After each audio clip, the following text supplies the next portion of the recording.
જો કે જે રીતે બેટ દ્વારકામાં દાદાનું બુલડોઝર ચાલ્યું છે, આ બુલડોઝર સ્ટ્રાઇકને લઈને સાધુ સંતો સમર્થન આપી રહ્યા છે। જી હા, સાધુ સંતોનો ટેકો મળી રહ્યો છે દાદાના બુલડોઝરને।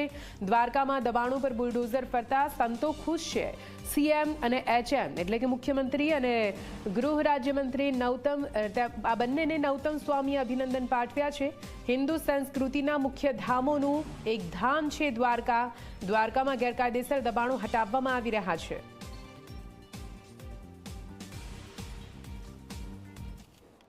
જે ગેરકાયદેસર દબાણો હટાવવામાં આવી રહ્યા છે એ ખરેખર ગુજરાત સરકાર આના માટે ધન્યવાદને પાત્ર છે। કારણ કે હિન્દુ સંસ્કૃતિના મુખ્ય ધામો પૈકીનું દ્વારિકા છે।